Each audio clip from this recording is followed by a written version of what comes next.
Right, so we're here Wrestling Travel for the Love of Wrestling convention in Liverpool. Here with the one and only mouth of the South, Jimmy Hart. Jimmy, how do you feel about being in Liverpool and being part of this convention? Well, you know, it's awesome, really. To steal a word from the Miz, awesome. But you know, y'all guys did a great job at WrestleMania this year. I know y'all brought about 200 people over. Gave them the super packages and everything, and took them around and took them to Fan Access. I saw y'all guys at Fan Access and the Hall of Fame. I saw you at the Hall of Fame when I inducted the Honky Tonk Man too. So y'all do a great job.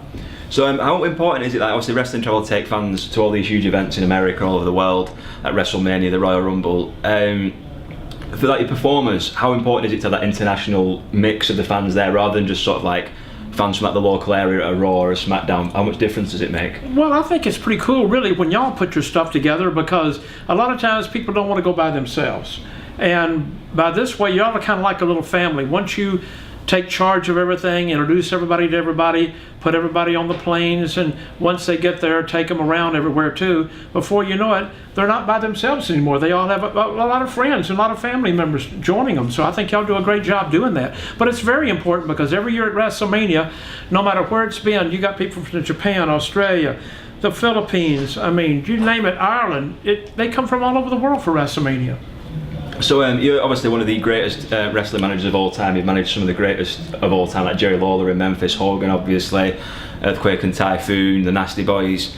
If you had to pick a modern star of this era to manage, if you had to come out and now say, right, Jimmy Hart, I'm going to be like, he's going to be the manager of whoever, who would it be to choose that you'd walk down to the ring with? Well, you know, all the guys are so good, but I think because of my character and because of what he's doing, it'd probably be Elias. And I'll tell you why, because Elias is kind of the modern day Honky Tonk Man.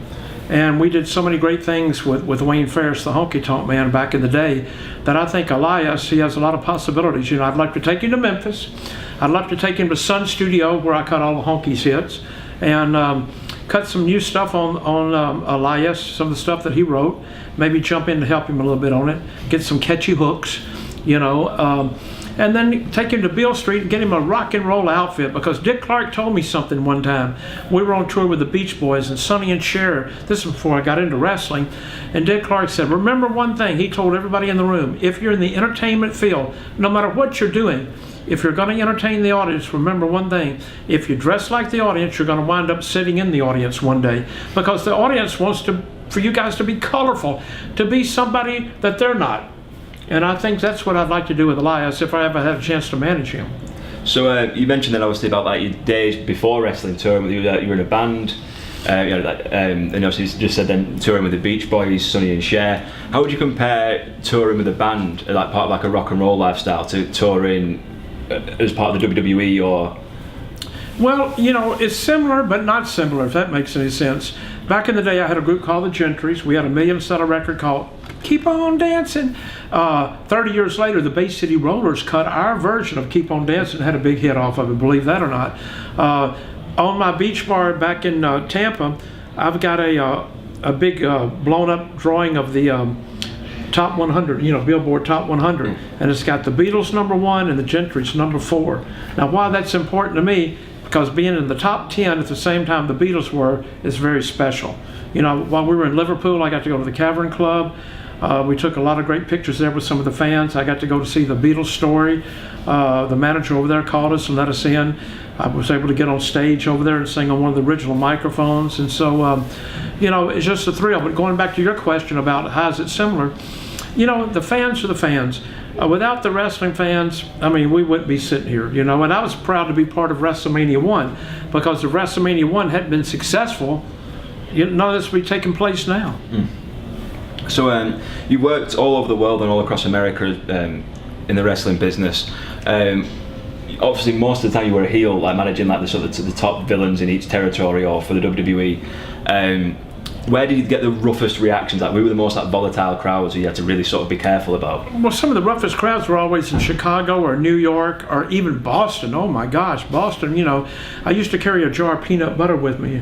And people said, why do you carry peanut butter? Because when people threw gum in your hair, if you want to cut your hair to get it out, then you take the peanut butter and just wrap it around, and finally, the gum will finally come out without having to cut your hair. So have you got any stories in particular from that era of like crowd interaction or anything? This really wasn't crowd interaction, but let me tell you a little story with the Hart Foundation.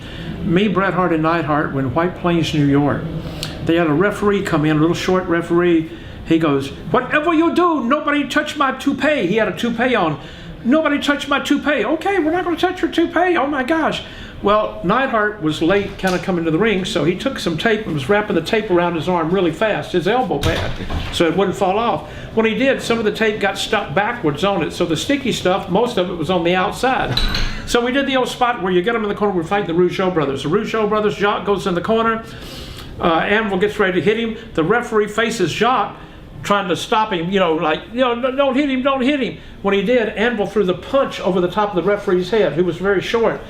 When he threw the punch, when he brought his elbow pad back, the elbow pad, the tape on it stuck to the guy's toupee. So now Anvil's walking around the ring with the toupee going on his thing.